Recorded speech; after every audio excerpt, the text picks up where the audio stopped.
Daniel pushed through the dense thicket of Green Hill Woods. His boots crunched on dry leaves as he scanned the ancient trunks for a path that did not exist.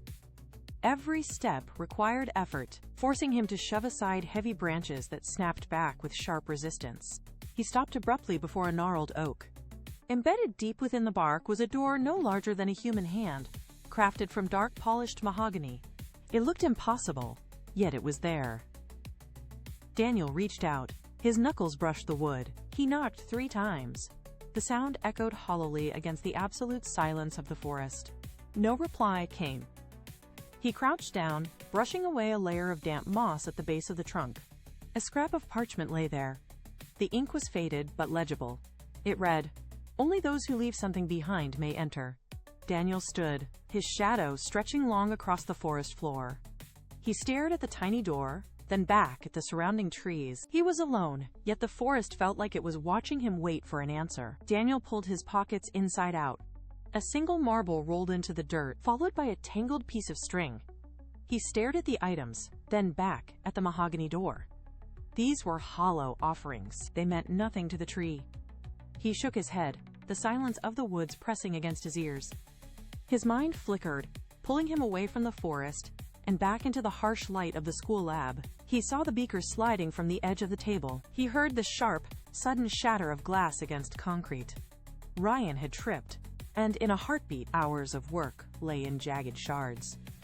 The memory hit Daniel with the same intensity as the event itself. He felt the tightness return to his throat, the familiar, sharp heat of irritation blooming in his chest. He had carried that resentment for the entire afternoon, a cold, heavy burden that had colored every word he spoke.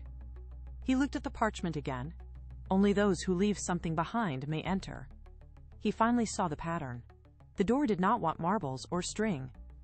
It wanted the weight he had been dragging through the woods since the bell rang. Daniel stood before the gnarled oak, his pulse hammering against his ribs. He closed his eyes, forcing his focus inward to the exact point of the tension. He felt the heat radiating from his palms, and the constriction tightening his throat. It was a physical weight, a dense knot of irritation that had defined his day. He inhaled slowly, imagining the frustration as a physical substance, a vapor of bile and heat that he could pull from his mind. He exhaled a long, shuddering breath, consciously letting the sensation drain from his limbs and dissipate into the cool forest air. The air around him seemed to settle as the internal pressure receded. He opened his eyes, feeling lighter, his hands steady.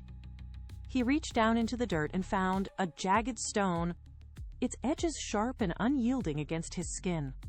He placed it firmly at the base of the trunk, a cold, hard anchor for the emotion he had just cast off. He stood up, squared his shoulders, and reached for the mahogany door. He knocked once, twice, 3 times. The wood did not yield, but he pressed his palm flat against it, waiting for the transition he knew was coming. The tiny mahogany door groaned, then swung inward. It did not reveal a hollow trunk, but a vibrant, miniature garden bathed in a soft, golden light. Small ferns and mosses thrived in the stillness, perfectly contained. In the center, a plaque read, "When you let go of anger, you make room for understanding." Daniel stared, the lesson sinking in with the weight of absolute clarity. The next morning, the school hallway was a blur of movement. He spotted Ryan near the lockers, staring at his shoes while clutching the broken remnants of their project. Daniel did not hesitate. He walked forward, closing the distance between them. He stopped, blocking Ryan's downward gaze. The air between them was thick with apprehension, but Daniel spoke clearly. "I was wrong to be angry yesterday. Let us fix this together." Ryan looked up, the tension in his face breaking into audible relief. They moved to the laboratory, their movements synchronized and efficient. For 3 hours, they worked in silence, reassembling the model with steady hands. The anger that had fueled their earlier failure was gone, replaced by a quiet, shared focus. As the bell rang, the model stood complete. They had succeeded, not just in their work, but in clearing the path between them. That afternoon, Daniel returned to the oak tree. He walked the path with a steady pace, the forest floor familiar under his boots. He reached the spot where the mahogany door had been, but the bark was smooth, unbroken, and sealed tight. The wood had grown over the opening as if it had never existed. Only the jagged stone remained, half buried in the grass at the base of the trunk. Daniel knelt, picking up the stone, feeling its rough surface against his palm. It was just a rock, yet it held the weight of his old temper. He stood and walked home, the forest's silence no longer a trap but a space for thought. He realized the door had never been a physical destination or a magical prize. It was a mirror for his own choices.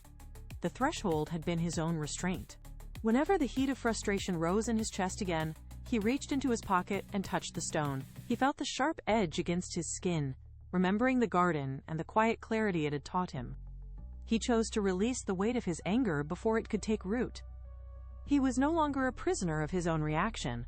He kept the stone, and with it, he kept his peace.